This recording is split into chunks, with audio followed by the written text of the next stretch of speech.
I'm here today with Louise from Wendy House Flowers. Hello. We are in her beautiful new shop in Lyneham, so I've done a little tour around the shop to upload and show you later. But now do you want to tell us about Wendy House Flowers? Yes, so despite the name, my name is actually Louise. I'm not called Wendy, but I do get called that a lot, so don't worry. I've only done it once today. Yeah, so don't worry, if you call me Wendy, it's fine. I quite understand. But yeah, so basically we started the business in 2013, and gradually over that time, from working from home, where I had a studio built at home, then moved to other premises, and then just recently we moved here.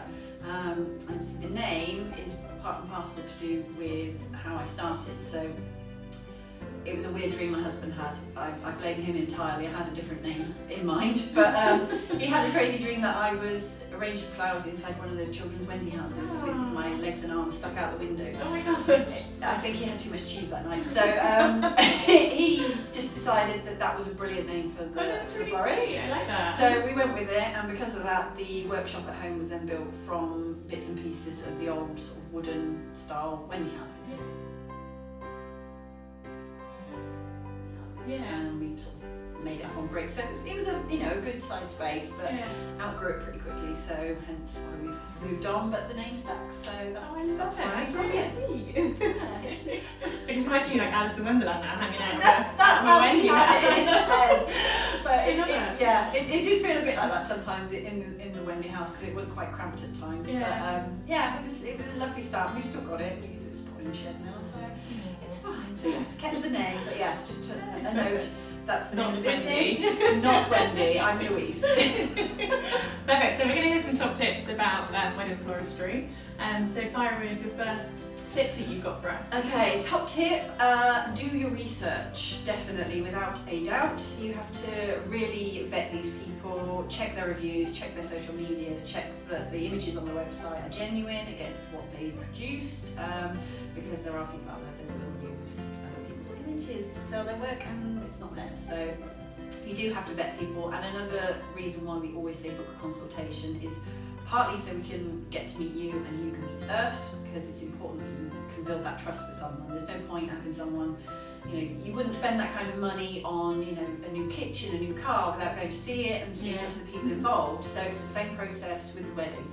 Go and see your suppliers, vet them out, see if they're the right kind of people for you. Do they understand what you're trying to achieve in your day? Mm-hmm. Can they help you? If you are on a budget, just say, I'm struggling. I've got, £500. That's it. That's my maximum. What can we do? You can help them then. You can tell them what is available. Exactly. It's better to be completely honest. I would rather have someone come in here and sit down and say, I'll be brutally honest, I really have hardly any pennies to my name, but this is what I'd like. Set an expectation. Exactly. Then at least we can kind of sort of tailor things to them, rather than you show me loads of pictures from Pinterest of these lavish weddings. I then go and quote you, £1,500, and you say, well, I've got 200. Yeah, it's that kind of champagne idea on a lemonade budget kind of thing. So be realistic, but definitely be completely honest with your suppliers, and we'll be able to come up with something amazing, whatever it is.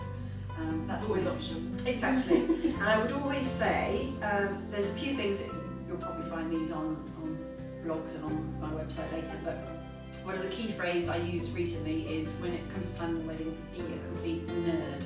And what that basically stands for is the necessity, evaluation, recycling and design.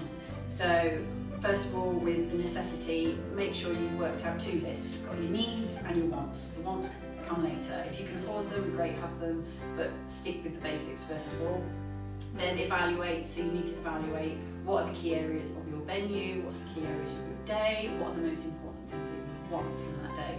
So no point spending a couple of £100 on a church archway if you're only in there for 20 minutes for the photos. Yes, they will look lovely, but better to have something that you can move. So have urns or have a movable arch, something like that you can then see milk. Exactly. Yeah. Milk churns. Yeah. So you can use those. I mean, I use an arch that we move around from venue to venue on weddings, so they'll have some of your beautiful arches. Yeah, very good. They're so good. Photo booths afterwards as well. The guests never have a good place to stand when they have their pictures. No. They usually either sat around a dinner table or sort of huddled up next to the bar. If you've got a beautiful archway that could frame the cake, it could be somewhere that your guests can have a proper picture that they can take home and afterwards, look at it and go, oh wow, That's a nice match. Scrubbed up nicely, yeah. So that's nice. And that's something that a florist can do. We can help pick out those key areas so you're not wasting your money on places that you shouldn't be. Recycling basically means, is there any area that you can reuse those arrangements? So having something from the ceremony to the reception, can you have things that are movable from your church over to the A lot of people use reception? the ceremony flowers to then put on the top table, don't they? Yeah. I see that before. So we can do that, and Yeah. also, do you want to give those away as gifts? Because we do a lot of thank you bouquets, but perhaps you might want to have some of those table arrangements to give as gifts as a thank you to Good people. idea. So you're going to save So money you're going that to way. waste it at the end of the day anyway, aren't they? Yeah, you're going to be on honeymoon, and your poor mum and dad are going to have a house full of flowers. So share them out, let other people enjoy them. It's always a good way to do it, and you can also maximise your bouquets as part of the venue decor as well. So there's loads of things you can do. So just those are the sort of things to work out, and then the design. A lot of people will come and say, well, I would like this, like for instance, gyps bouquet. Oh, I want a gyps bouquet because it's cheap. It's not cheap. It's not cheap. Believe me.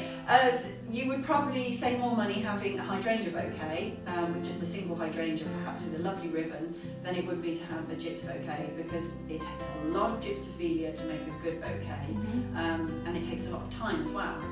So in any of the design elements, we have to factor in how long is it going to take us to do it. If you want an all-wired shower bouquet, that's going to be a lot of work and a lot of time. It's not just flowers, it is. No. It is the time and the skill that goes into design. Exactly. Those would be my key tips, I think. Perfect. Thank you very much. So I've got a question which I want to ask you that I get asked all the time when I'm doing weddings in the morning, and that is, which side does the mother of the bride or groom's buttonhole go? Because I get told it's upside down, it's the over the heart, it's the opposite side for the men. Like, clear it up for us to tell us what the actual answer is. It's probably lost because it comes down to a lot of old wives' tales, traditions, and things like that. The way that I've been taught, and the way that pretty much most of the florists I know, it's always gents on the left, ladies on the right, because the ladies are always right. So that's how you remember. That's true. In terms of the direction, you wear your buttonholes the way that the flowers grow. So things like roses grow upright, gerbils grow upright, so you wear those facing upright. That way you get the best view of the flower. If it's an orchid or something that obviously grows downwards, then you would wear that upside down, because that's the way it grows. So that's the way to know.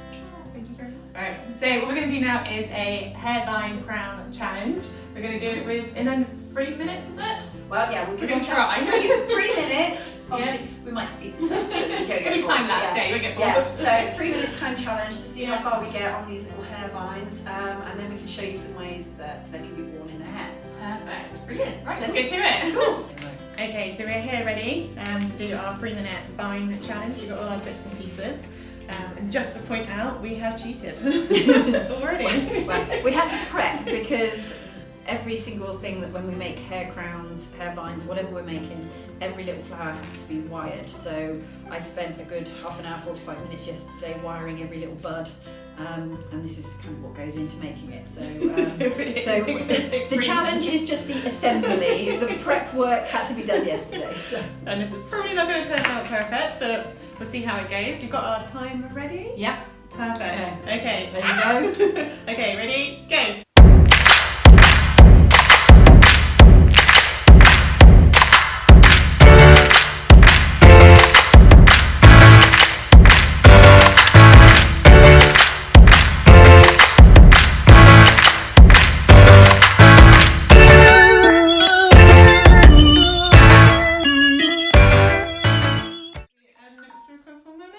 Yes, I think we will. I'm going to get a reputation for cheating on these challenges.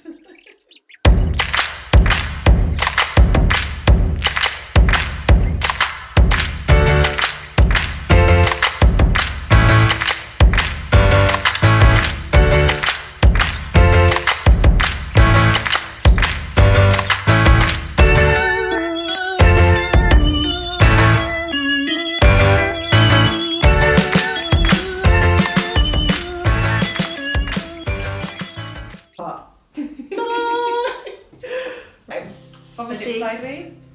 Sideways is People good. can see. So we'll turn it around so you get a good view. So I call these hair vines because they're on a wire, so it means that you can manipulate them and twist them into any hairstyle you want. So if you were going to do it as a crown, obviously you could wear it towards the front of the head like that. Oh, so cute. Or if you've got one of these low buns or a chignon, or if you're wearing your hair half up, half down, you can have them on the back of your hair like that. And again, they're just a couple of curvy grips they sit in. But also we can do them other ways as well. So where a lot of people now, they tend to have them sort of interwoven into plaits, you can manipulate the twists in them and have them around the hair so that they fit all the way around the hairstyle. You can have them looped in any way you want. So there's lots of things you can do with these hair vines. That's my job to hold the head. So they're very, very handy, hence why using small flowers is much better. If you were going to go for the full-on crown, they work quite well. But also with these, I quite like doing them because you can manipulate the shapes on them. You can make them look a little bit like tiaras as well, which is quite nice. So they're really, really good for flower girls because then with the shape of them, you can have them so you actually look like you're wearing more of a crown. Oh, they're so pretty. cute. Love it. So, do you think you should examine my line and tell me how awful it is? Okay, marks out 10. In our 3/5 minute challenge. Yeah. It started really well actually. Yeah.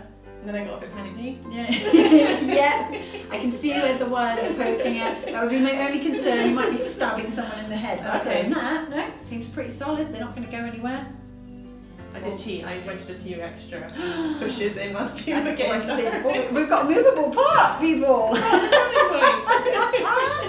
No, not a bad job for a first go. That's awesome. Oh, So, fabulous. yes. So we're just going to do a little headshot of Louise wearing her little flower crown vine thing. And then I'll show you the end result of that as well. Perfect. Thank you so much for having us That's today. all right, it's been a It's pleasure. really good fun. Thank you, you. Doris, as well. And welcome to the lovely new shop. People See can you buy some soon. flowers. See you later. Bye. Bye.